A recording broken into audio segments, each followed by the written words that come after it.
Salut les anacalypsiens, bienvenue dans cette nouvelle vidéo d'anacalypsie. Donc aujourd'hui, petite vidéo dico ou définition, voilà, qui revient un peu au même. Aujourd'hui on va parler de l'aparté. Donc la dernière fois, on avait parlé des didascalies. Et du coup aujourd'hui on va parler des apartés, donc qui sont surtout un terme lié enfin, je vais dire au cinéma, non au théâtre. Bref, je vous laisse avec le générique et on en parle juste après.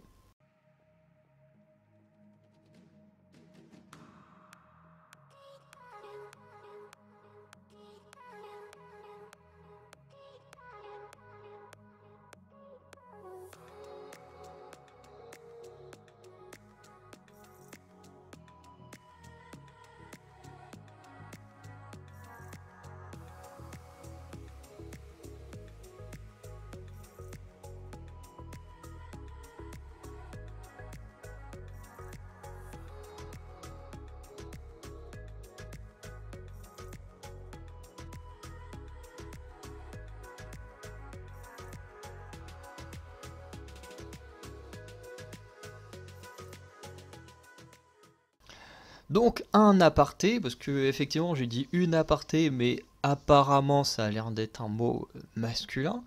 Du coup, l'aparté, c'est une réplique qui provient du monde du théâtre, et il s'agit tout simplement d'une phrase prononcée par un personnage sur scène qui est censé être entendu uniquement par le public et non par les autres personnages.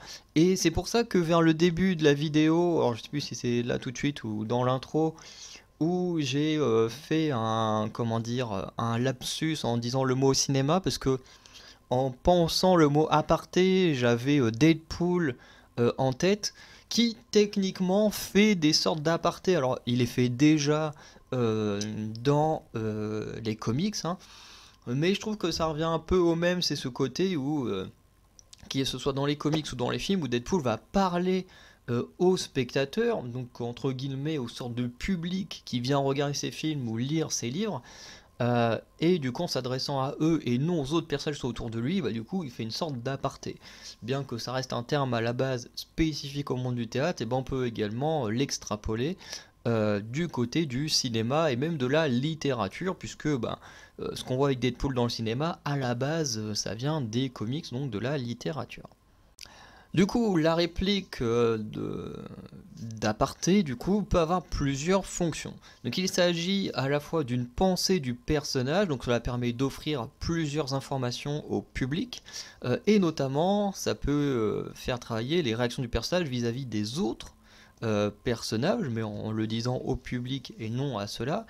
Ça peut faire parler de ses intentions personnelles, ou encore sur ses sentiments à lui. Et là, encore une fois, l'exemple que je prenais juste avant de Deadpool, il fonctionne extrêmement bien quand on voit la définition de l'aparté. Mais de toute façon, en photo, vous aurez des exemples d'aparté que j'aurais trouvé soit dans des pièces de théâtre, soit sur des photos qui existent déjà sur Internet, liées à des pièces de théâtre, bien sûr. Du coup, selon Sébastien Roch Nicolas de Chamfort, donc nom hyper long, et Joseph Delaporte dans le dictionnaire dramatique, donc c'est le nom complet du bouquin, le dictionnaire dramatique, le terme de l'aparté aurait été inventé par la Méniardière. J'ai enfin réussi à le prononcer. Je peux vous dire que j'ai dû cutter une partie. Du coup, celle-ci, elle a refaire plusieurs fois parce que j'arrivais pas à prononcer le nom de cet auteur. Du coup, c'est la Méniardière qui, dans sa poétique, donc l'œuvre poétique, qui a donné à ses discours le nom d'aparté, qui a passé dans la langue dramatique. De plusieurs volumes que ceux de la Méniardière a fait pour le théâtre, c'est le seul mot qui soit resté, donc le mot aparté. Alors ça, c'est moi qui l'ai rajouté à la fin, parce que la citation s'arrêtait à rester, mais effectivement, le seul mot apparemment de tout ce que la Méniardière a écrit sur le monde du théâtre, du coup, l'aparté est la seule chose qu'on se souvient de cette personne. Voilà, parce que j'ignore si c'est un homme ou une femme, même si ce sont des personnes anciennes, il y a plus de chances que ce soit un homme, puisque les femmes avaient moins accès à l'écriture, malheureusement. Mais du coup, voilà, un peu l'origine du mot selon ces deux auteurs.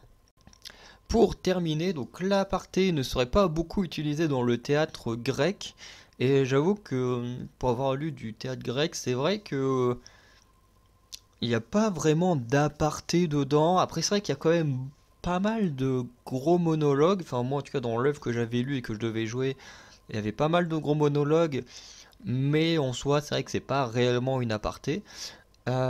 Et du coup, l'utilisation de ce dernier est plus liée au théâtre latin, donc un peu le théâtre de chez nous, et notamment dans la comédie, comme dans des œuvres de Plaute, de Terence ou encore de Molière. Et effectivement, dans la comédie, l'aparté c'est super pratique parce que tu peux, en parlant au public, te moquer ouvertement d'un personnage qui est également présent sur scène sans que celui-ci ne s'en rende compte, parce que bah, bien sûr l'aparté fait que il y a comme une sorte de mur magique qui fait que les autres personnages ne peuvent pas entendre ce que tu dis au public.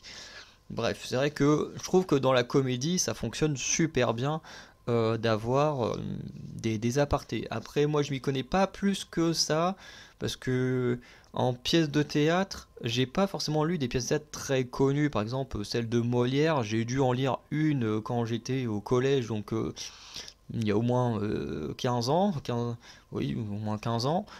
Donc voilà, j'en ai pas plus de souvenirs que ça. Après, les pièces de théâtre que j'ai lues sont plus des pièces de théâtre nordiques, voilà, des pièces de théâtre de la Grèce antique, voilà, ou des sortes de réécritures de contes en pièces de théâtre.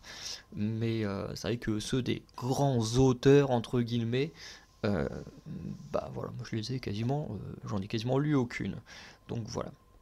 On va conclure donc sur cette vidéo sur l'aparté. Donc voilà, j'ai essayé de faire une petite définition plutôt sympa en essayant d'apporter des informations à droite à gauche, voilà, et pas juste dire bah tiens c'est une phrase adressée au public, j'essaie de rajouter des petits trucs.